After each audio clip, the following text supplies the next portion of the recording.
Friends, here I am Sonu Yadav, grateful, powerful and wonderful channel that's name is Arun Expert। मैं सोनू यादव प्यारे बच्चों आपका स्वागत करता हूं आपके चैनल में। जैसा आप लोगों को पता है हमारी 50 आवर्स की सीरीज चल रही है फिजिक्स की, तो आज हम उसका पार्ट 7 सीरीज बनाएंगे। और आप लोगों को पता है लास्ट क्लास में हमने क्या पढ़ा था, सेल इन सीरीज। तो आज का जो हमारा टॉपिक है सेल इन पैरेलल। तो सेल्स इन पैरेलल आज का हमारा टॉपिक है। पिछली क्लास में मैंने आप लोगों को डेरिवेशन करवाया था सेल्स इन सीरीज का, आज हम कर रहे हैं सेल्स इन पैरेलल। और इसका डेरिवेशन थोड़ा सा हमारा सीरीज के कंपैरिजन में थोड़ा सा टफ माना जाता है, लेकिन आप लोग टेंशन मत लीजिए, बहुत ही सिंपल लैंग्वेज में आसान तरीके से सॉल्व करवाऊंगा आप लोगों को, ठीक है। तो सबसे पहले हम क्या करते हैं, सर्किट डायग्राम बनाते हैं। ये हमारा V1 हो गया, यहाँ पे एक हमने सेल लगाया है, इधर हमारा क्या हो गया E1 सेल, E2 सेल हमारे पास हो गया। ये हमारा कनेक्ट हो रहा है नेक्स्ट टर्मिनल से, किससे कनेक्ट हो रहा है हमारा B2 से, किससे कनेक्ट हो रहा है हमारा, ये हमारा B1 है और यहाँ पे हमारा क्या है B2 है, ठीक है। और ये हमारा क्या हो गया C।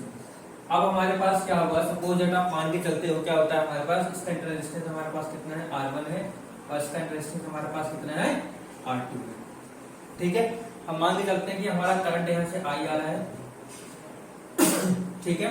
जो करंट हमारा I यहाँ पे आएगा तो यहाँ पे आपने देखा यहाँ पे करंट की ब्रांचिंग हो रही है टर्मिनल B2 पे, इधर करंट हमारा जा रहा है कितना I1, कितना जा रहा है हमारा I1, इधर हमारा कितना जा रहा है I2, यानी कि इस सेल के अक्रॉस I1 करंट फ्लो होगा तो I1 हमारा यहाँ से निकल जाएगा। इधर से हमारा कितना आ रहा है I2 यहाँ से आ रहा है। अब आपको पता है दोनों ब्रांचिंग क्या मिल रहे हैं, दोबारा हमारा करंट कितना बाहर निकलेगा I, ठीक है। और हम क्या करते हैं इसके इक्विवेलेंट में एक और बना लेते हैं, इसका इक्विवेलेंट करंट हमारे पास क्या होगा, मगर बनाएंगे यहाँ पे A से लेकर C तक, A से लेकर C तक, ठीक है। तो ये हो जाएगा हमारा इक्विवेलेंट और ये हो जाएगा हमारा R इक्विवेलेंट, ठीक है। और देखो अब हम बताते हैं यहाँ पे आप लोग को एक बार सर्किट डायग्राम समझाते हैं। आप हमेशा एक चीज ध्यान रखना है, क्या ध्यान रखना है, आप लोग को ध्यान रखना है कि कभी भी सर्किट में जितना हमारा करंट एंटर करता है उतना करंट हमारा बाहर निकलना चाहिए। इसका मतलब हमारा जो हमने करंट का जो डायरेक्शन दिखाया है तो सर्किट डायग्राम हमारा सही है। तो करंट हमारा यहाँ सी से एंटर किया कितना I, इधर हमारा जब इस पॉइंट पे आता है तो यहाँ पे ब्रांचिंग हो गई हमारी। सपोज करो जैसे कि एक क्या है, ये एक हमारा जैसे पानी आ रहा है, पानी जब आ रहा है तो क्या होगा, दो पार्ट में दो रास्ते मिले पानी को आगे जाके, तो दो तरफ में डिवाइड होंगे। करंट में हमारा क्या है फ्लो है, किसका है इलेक्ट्रॉन्स का फ्लो है, ठीक है। तो जिस तरह से हमारा जैसे मान लो हमारे यहाँ से वाटर किसी पाइप से निकल रहा है, आगे आगे पाइप के दो कनेक्शन है तो पानी इधर भी जाएगा इधर भी जाएगा, वैसे हमारे इलेक्ट्रॉन्स वैसे हमारा करंट भी है। जब वो यहाँ पे आया तो यहाँ पे आगे उसकी ब्रांचिंग हो गई तो आधा पानी इधर गया और आधा पानी इधर गया, मतलब आधा करंट इधर गया आधा करंट हमारा इधर गया। तो इस सेल के अक्रॉस जो हमारा सेल E1 है इसके अक्रॉस हमारा करंट I1 होगा, इसका इंटरेस्ट हमारे पास कितना है R1 है। वैसे हमारा जो हमारा दूसरा सेल E2 है उससे हमारा कितना करंट निकलेगा I2, रेजिस्टेंस हमारा कितना है R2। अब दोनों फिर आके एक जगह मिल रहे हैं तो दोबारा करंट हमारा क्या होगा I वहां से फ्लो हो जाएगा। अब देखो हम इसमें क्या करते हैं, हम इसमें लिखते हैं suppose E1 and E2 are the EMF of two cells, ठीक है। उसके बाद हम क्या लिखेंगे, R1 and R2 are internal resistance, क्या होगा हमारे पास internal resistance of a cell, ठीक। उसके बाद यहां पर हम क्या लिखेंगे, the total current I flow in the circuit, ठीक है। I हमारे पास क्या हो जाएगा I1 प्लस I2। देखो हमारी जो कहानी वहीं से स्टार्ट हुई थी, ठीक है। हमने क्या माना E1 और E2, ये लिखना जरूरी है, कंपलसरी है, ठीक है। डायग्राम में दिख रहा है फिर भी हम इसे देखते हैं, कोई बात नहीं। तो E1 और E2 हमारे पास क्या है, EMF of the two cells है, R1 और R2 का क्या इंटर रेजिस्टेंस है और I करंट हमारा क्या फ्लो रहा है सर्किट के अंदर। तो I हमारा क्या है हमारे पास I1 प्लस I2 के बराबर है, ठीक है। अब हम क्या करते हैं इसे, अब इसे हम क्या करेंगे सॉल्व करेंगे, ठीक है। अब देखो मेन चीज है जो हमारी वो आ रही है, वो हमारे पास क्या है,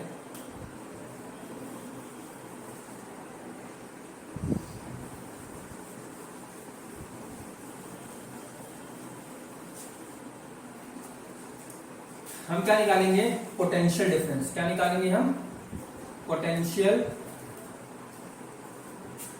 डिफरेंस बिटवीन फर्स्ट सेल, इसे हम इसे फर्स्ट सेल मान लेते हैं, सेकंड सेल मान लेते हैं, ठीक है। तो क्या होगा, v इक्वल्स टू हमारे पास क्या होगा, v1 माइनस v2। हमने क्या निकाला, potential difference across first cell. इस फर्स्ट सेल के अक्रॉस हमें कितना पोटेंशियल ड्रॉप मिलेगा, ठीक है। तो v हो गया हमारे पास v1 माइनस v2, तो v की वैल्यू हमारे पास कितना हो जाएगा i1, ये कितना हो जाएगा v2 के पास हमारा कितना हो जाएगा यहाँ पे i1 इंटू r1, ठीक है। तो यहां से अगर हम वैल्यू निकालेंगे, अब देखो यहाँ पे हमारा क्या होगा, i1 into r1 is equal to e1 minus v, ये हमारा इधर आ गया और ये हमारा इधर चलेगा। तो यहाँ से हमारे पास वैल्यू क्या आ जाएगी, i1 की वैल्यू हमारे पास क्या आ जाएगी, यहाँ से i1 आ जाएगा हमारे पास e1 minus v upon r1, ठीक है। और आप लोगों को पता है कि in case of parallel combination हमारा क्या होता है, वोल्टेज हमेशा हमारा क्या होता है, सेम होता है, और सीधे हमारा क्या होता है, करंट सेम होता है। तो इस सर्किट में जो हमारा वोल्टेज होगा हमारा क्या होगा, सेम होगा। तो ये हमने निकाला potential difference between the first cell के में हमें कितना पोटेंशियल ड्रॉप मिल रहा है, v1 माइनस v2। तो v1 हमारा कितना हो गया, यहाँ पे e1 हो गया, और v2 के क्रॉस में कितना मिलेगा, i1 इंटू r1। तो हमारे पास i1 की वैल्यू क्या आ गई, क्या आ गई हमारे पास, i1 की वैल्यू हमारे पास क्या आ गई, जी आ गई, ठीक है। अब हम क्या निकालेंगे, potential difference between second cell के क्रॉस हमें कितना पोटेंशियल डिफरेंस मिल रहा है, तो हम क्या लिखेंगे, v equals to v1 minus v2, ठीक है। तो अब हमारे पास यहाँ पे क्या हो जाएगा, e2 हो जाएगा, क्या हो जाएगा हमारे पास, e2 हो जाएगा माइनस i2 इंटू r2, ठीक है।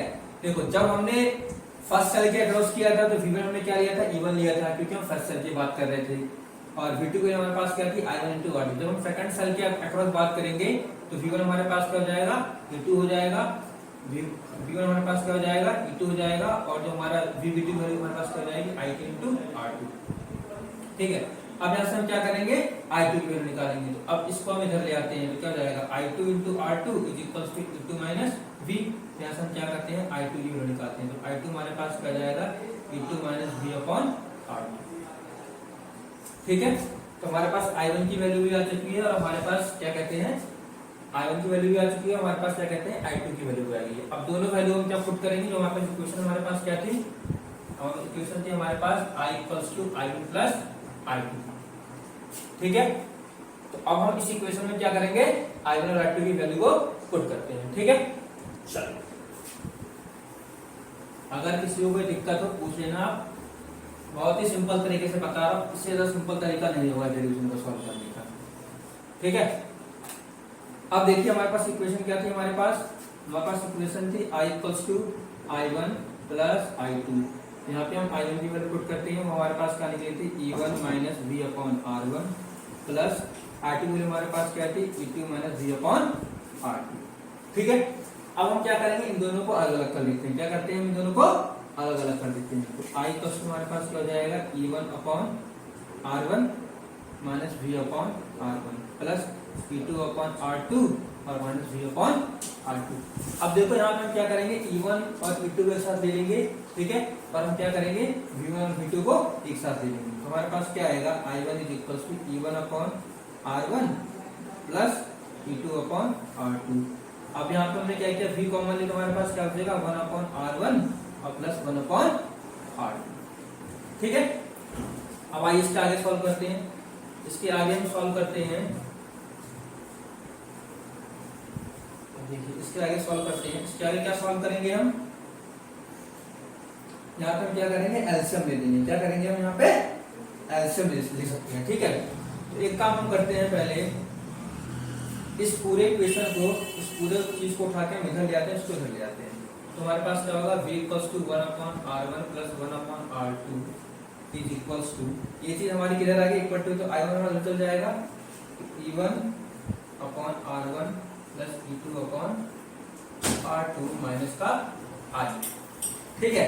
अब हम यहाँ पे क्या करेंगे, एलसीएम ले लेंगे। तो एलसीएम लेंगे तो हमारे पास क्या होगा, r1 इंटू r2, ऊपर में चल जाएगा r2 प्लस r1 और यहाँ पे एलसीएम ले लेंगे तो क्या होगा हमारे पास R1 into R2 E1 into R2 plus E2 into R1 minus का R1 इंटू R2। अब देखो यहाँ से और ये कैंसिल हो गया तो V हमारे पास क्या आ जाएगा, V हमारे पास बचा यहाँ पे, इसे हम लिख लेते हैं R2 plus R1 plus R2 भी प्लस में है, कोई दिक्कत नहीं है। यहाँ पे बचेगा हमारे पास E1 R2 plus E2 R1 minus का I R1 इंटू R2।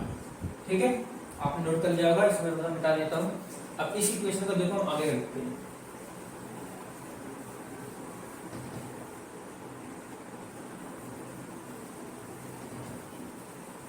हमारे पास क्या आया है, हमारे पास ये आया है V equals to R1 plus R2 equals to E2 R2 plus E2 R1 minus का I R1 इंटू R2। अब इस पूरे को हम क्या करेंगे, नीचे ले आएंगे। क्या करेंगे, इस पूरे को हम नीचे भेज देंगे। ये क्या है हमारा मल्टीप्लाई करके हमारा क्या हो जाएगा, डिवाइड में हो जाएगा। तो V हमारे पास क्या आएगा, E1 R2 plus E2 R1 upon R1 plus R2 और माइनस का I R1 into R2 upon R1 plus R2। ठीक है, अब देखो हमारे पास ये है। अब यहाँ पे हमने क्या किया, इसका हमने क्या किया, इक्विवेलेंट निकाला था हमने यहाँ पे। तो अब जब हम यहाँ से इक्विवेलेंट निकालेंगे फिर हम क्या करेंगे, इक्वेशन को कंपेयर करेंगे। ठीक है, तो हमारे पास इक्विवेलेंट क्या निकल के आएगा, वो हमारे पास आएगा E1 R2 plus E2 R1 upon R1 plus R2। ठीक है, और हमारे पास R इक्विवेलेंट क्या निकल के आएगा, यहाँ से R इक्विवेलेंट क्या निकल के आएगा, तो ये हमारा R इक्विवेलेंट कहलाता है। क्या कहलाता है हमारा R इक्विवेलेंट। हमारे पास क्या है, R1 plus R2 upon R1 plus R2। ठीक है, अब हमारे पास इक्विवेलेंट हमारे पास ये आ गया, R इक्विवेलेंट हमारे पास ये क्या आ गया, ये आ गया। जब हमने इस इक्वेशन को हमने क्या किया, कंपैरिजन किया। अब देखो इस इक्वेशन को हम सिंपल वे में अगर लिखना चाहें, देखो हम क्या लिखें,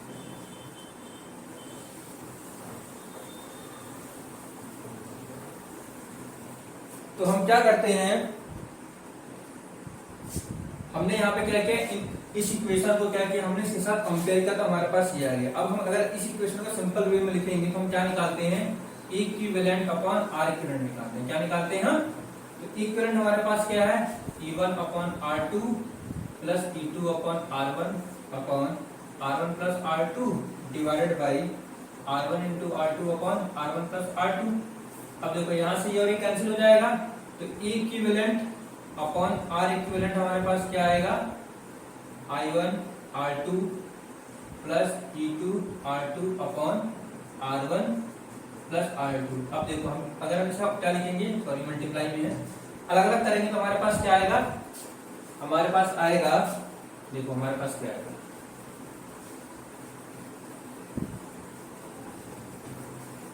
हमारे पास क्या आ गया, equivalent upon R equivalent is equals to E1 R2 R1 into R2 कर देंगे प्लस E2 R1 और यहाँ पे क्या कर देंगे R1 इंटू R2। तो देखो यहाँ पे ये भी कैंसिल हो गया, यहाँ से ये और कैंसिल हो गया। तो इक्विवेलेंट अपॉन R इक्विवेलेंट हमारे पास क्या आएगा, E1 अपॉन R1 और प्लस E2 अपॉन R2। और R इक्विवेलेंट हमारे पास 1 अपॉन R इक्विवेलेंट हमारे पास क्या निकलता है, हमारे पास निकलता है 1 upon R1 plus 1 upon R2। ठीक है, अगर हम इस इक्वेशन को n नंबर ऑफ सेल्स लिखते हैं, ठीक है, ठीक है, if this equation for n cells, n cells लिखेंगे तो हमारे पास क्या होगा, equivalent upon R equivalent is equals to E1 upon R1 plus E2 upon R2 plus dash EN upon R1। ठीक है, तो ये हमारा फॉर्मूला ड्राइव होके आता है इसके लिए। ठीक है, और R इक्विवेलेंट के लिखेंगे तो 1 अपॉन R इक्विवेलेंट के लिए क्या हो जाएगा हमारा 1 upon R1 plus 1 upon R2 dash 1 upon R। ये जो फॉर्मूले बनते हैं हमारे, आप लोग क्या करना है, याद रखना है। ठीक है, तो हमारा जो टॉपिक था सेल इन पैरेलल, आप लोगों को समझ में आया होगा। तो इसमें हमें बस एक चीज ध्यान रखनी, देखो इस डायरेक्शन में क्या निकाला था, V निकाला था दोनों सेल के अक्रॉस। और हम लोग को पता है कि जब हमारे सेल्स क्या होते हैं, पहले हम लगे तो हमारा पोटेंशियल ड्रॉप सेम होता है, इसलिए हमने सबसे पहले क्या किया था कि फर्स्ट सेल के अक्रॉस पोटेंशियल ड्रॉप निकाला था, उसके बाद हमने सेकंड सेल का पोटेंशियल ड्रॉप निकाला था। ठीक है, वहां से हमें I1 R2 की वैल्यू मिल गई थी।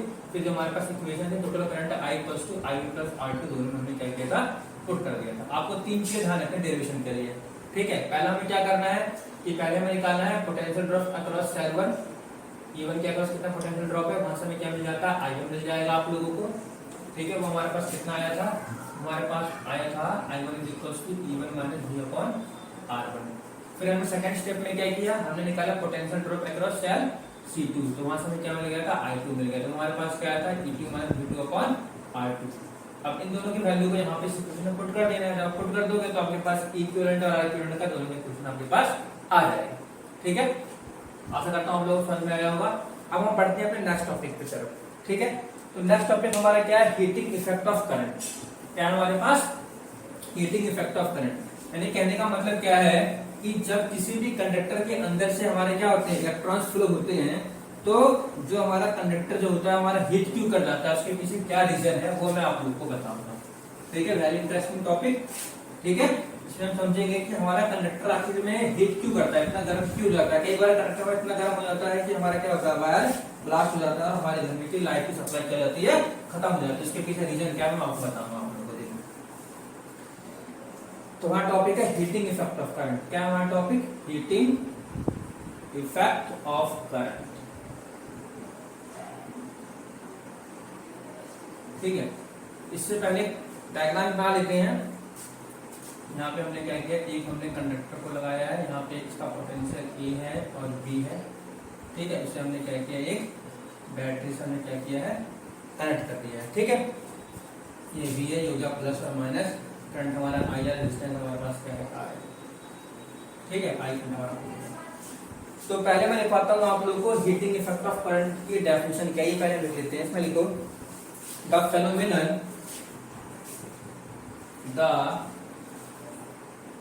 phenomenon of heat produced, the phenomenon of the production of heat produced in a resistor due to flow of current is called heating effect of current. Heating effect of current. ठीक है, तो मैंने आप लोगों को क्या लिखवाया, द फेनोमेनन। क्या है हमारे पास, the phenomenon of the production of heat produced in a resistor या फिर in a conductor कह लो, कुछ भी कह लो, उसमें हमारा हीट प्रोड्यूस क्यों हो रहा है, किसी भी कंडक्टर के अंदर, रेजिस्टर्स के अंदर क्यों हो रहा है, due to the flow of electrons, due to the flow of current. Flow of current, current का फ्लो होने की वजह से, due to the flow of current through it मतलब उसके अंदर से, through it is called heating effect of current. अब किसी भी कंडक्टर के अंदर से हमारे क्या हो रहा है, अगर हमारा क्या कहते हैं, इलेक्ट्रॉन्स हमारे फ्लो हो रहे हैं, किसी भी कंडक्टर में हमारे इलेक्ट्रॉन्स हमारे फ्लो होते हैं, तो क्या होता है, जैसे मान लो हमारे इलेक्ट्रॉन्स हमारे फ्लो कर रहे हैं, इलेक्ट्रॉन्स हमारे फ्लो करेंगे, क्या करेंगे, जो हमारा इलेक्ट्रिक फील्ड अप्लाइड है उसके अपोजिट डायरेक्शन में उनका क्या होता है, एक्सिस में अप्लाइड होता है। इलेक्ट्रॉन्स हमारे क्या हो रहे हैं, फ्लो हो रहे हैं। ठीक है, जब हमारे इलेक्ट्रॉन्स हमारे इसमें फ्लो हो रहे हैं तो उनकी क्या होगी, काइनेटिक एनर्जी रिलीज होगी। जो हमारी काइनेटिक एनर्जी क्या होती है, वो हमारी ट्रांसफर हो जाती है मेटल आयंस को, पॉजिटिव मेटल आयंस क्या होती है, हमारी काइनेटिक एनर्जी ट्रांसफर हो जाती है।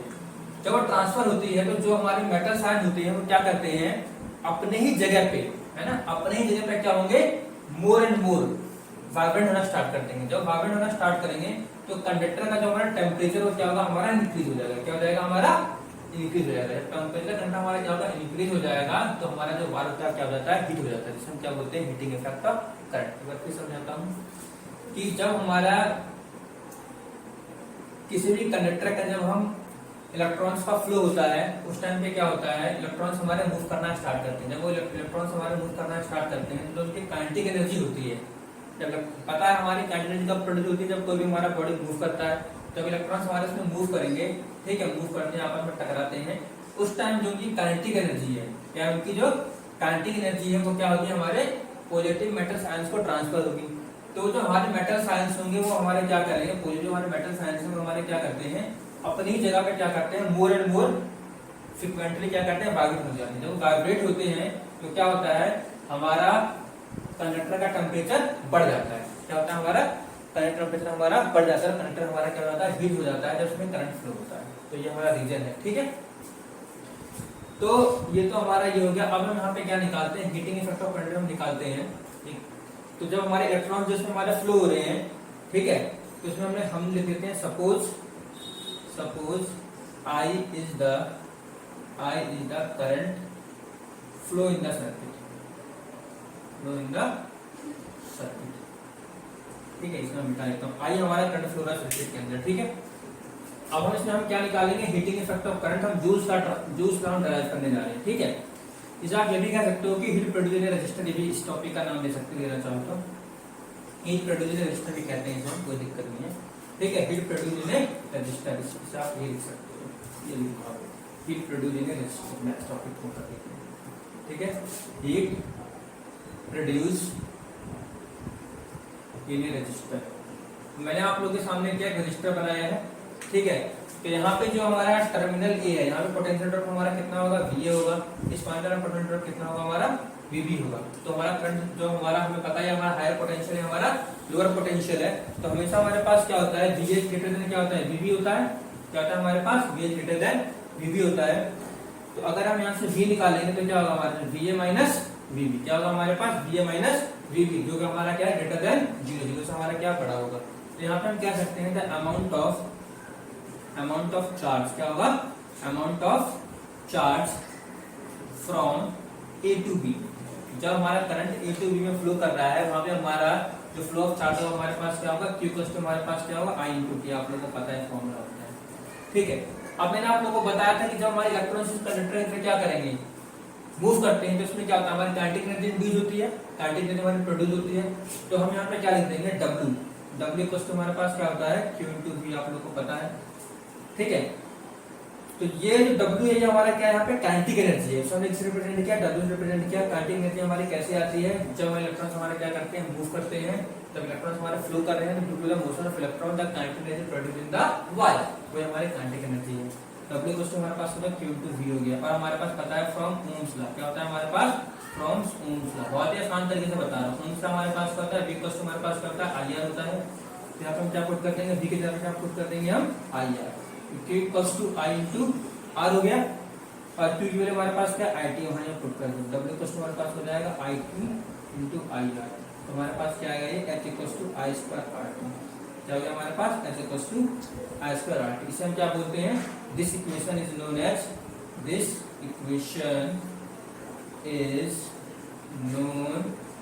As Joule's law of heating effect. क्या बोलते हैं इसे हम, Joule's law of heating effect, ठीक है। ये आपको याद रखना है। तो हमारे पास फॉर्मूला क्या गया, हमारे पास H इक्वल्स टू हमारे पास क्या आ गया, I स्क्वायर RT। इसे हम क्या बोलते हैं, joules law of heating effect. अब देखो ये जो फॉर्मूला है, इसमें हमारे 3 फॉर्मूले बने हैं, मैं आप लोगों को मैं लिख के दिखाता हूँ। अच्छा, इसे हम क्या करते हैं, अगर इसे हमसे केल्विन में चेंज करना है इस एनर्जी को, ये हमारे जूल में आता है एनर्जी, तो हमसे क्या करते हैं 4.18 से डिवाइड कर देते हैं। अब देखो हमारे पास एक फॉर्मूला बनता है, H इक्वल्स हमारे पास बनता है V इंटू I, 4.8 लिख सकते हो, केल्विन हो गया। दूसरा हमारे पास फॉर्मूला क्या है, I स्क्वायर RT 4.18। और तीसरा फॉर्मूला हमारे पास क्या बनता है, हमारा बनता है V square T 4.18 R kelvin. ये हमारे पास क्या है, 3 फॉर्मूले हमारे पास आते हैं यहाँ से, ठीक है। और इसे हम क्या बोलते हैं, joules law of heating effect of current. अब देखो इससे अकॉर्डिंग टू जूल्स लॉ हमारे पास क्या क्या चीजें हैं मैं बताता हूँ। अब देखो यहाँ पे हम लिखते हैं according to Joule's law, according to Joule's law of heating current. अगर हम पॉइंट नंबर फर्स्ट की बात करें, तो पॉइंट नंबर फर्स्ट हमें क्या क्या देखने को मिलता है, हमें कि जो हमारा हीट प्रोड्यूस हुआ है, heat is directly proportional to I square, heat is directly proportional to I square. इस की बात करें, सेकंड पॉइंट हमारा क्या है, heat is also directly proportional to R, ठीक है। दो चीज आ गई हमारे पास, ठीक है। For the given current I, अगर हमारे पास क्या लिखा है गिवन करंट अगर हमारे पास आई है, अगर हम इस इक्वेशन की बात कर रहे हैं, तो इसकी और इसकी बात कर रहे हैं, तो यहाँ पे हमें क्या मिला कि heat directly proportional to square of the current. Second हमें क्या मिला, heat directly proportional to the resistance of the conductor for the given current I. ठीक है, तीसरा हमारे पास क्या इनवर्सली प्रोपोर्शनल होगा, क्या होगा हमारा, अगर हम इसका इससे कंपैरिजन करते हैं, थर्ड पॉइंट हमें क्या मिलेगा, H is inversely proportional to 1/r square for given voltage V, for given voltage V। ठीक है, तो हमारे पास क्या है, यहाँ पे हमने तीन चीजें देखी, क्या देखी हमने यहाँ पे तीन चीजें देखी। ठीक है, और चौथा हम क्या देखते हैं कि डायरेक्टली प्रोपोर्शनल हमारा क्या होगा, टाइम पे होगा, क्या होगा हमारा H is directly proportional to time for given current I। ठीक है, तो जो हमारे पास ये तीन फॉर्मूले बने heating effect of the current के, यहाँ से हमने क्या देखा, पहला हमने अगर हम इसकी और इसकी बात करें, इसकी और इसकी बात करें, तो हमें क्या मिला कि heat produce in the wire directly proportional to square of current. ठीक है, दूसरा हमें क्या मिला, heat directly proportional resistance of the conductor for the given current I, अगर आई में गिवन किया था। तीसरा हमें क्या मिला, heat inversely proportional to 1/r, तो इस इक्वेशन की बात कर रहे हैं अगर हमारे पास गिवन वोल्टेज भी है। चौथा हमारा क्या है, heat directly proportional to time, अगर हमें गिवन करंट आई भी है, इस इक्वेशन का मतलब। तो हमारे चार जो जूल्स ने हमें क्या बताया था, अपने जब फॉर्मूला ड्राइव किया था उसमें हमें ये तीन चार चीजें हमें बताई थी, अकॉर्डिंग टू जूल्स लॉ हमें ये चीजें याद रखनी है। करंट हमारा कब डायरेक्टली प्रोपोर्शनल होगा, वोल्टेज हमारा, रेजिस्टेंस हमारा कब डायरेक्टली प्रोपोर्शनल है आई के लिए, प्रोपोर्शनल हमारा कब है, और टाइम हमारा डायरेक्टली प्रोपोर्शनल कब है। इन इक्वेशन को हमने कंपेयर करके निकाला है। ठीक है, तो मैं फिर बताता हूँ कि heating effect of current is directly proportional to square of the current for this according to this equation. Second हमारा क्या है, डायरेक्टली प्रोपोर्शनल होगा अगर हमारे करंट की आइडिया रखी है। तीसरा हमारा इनवर्सली प्रोपोर्शनल है कब, जब हमारे पास गिवन वोल्टेज वी दे रखा है, और टाइम के डायरेक्टली प्रोपोर्शनल है जब हमारे पास करंट की वैल्यू आइडिया रखी है। ठीक है, तो हमारा टॉपिक ये हीटिंग इफेक्ट ऑफ करंट आपका खत्म होता है। नेक्स्ट टॉपिक में पढ़ेंगे पावर। ठीक है, किसी बच्चे को कुछ अगर समझ में नहीं आए हो, आप कमेंट बॉक्स में लिख के मुझसे पूछ सकते हैं। और सभी स्टूडेंट से एक बार कहूंगा, इस चैनल को आप लाइक करें, सब्सक्राइब करें और अपने फ्रेंड्स तक पहुंचाएं, ताकि आपके साथ उनका ही भला हो। Thank you, have a nice day.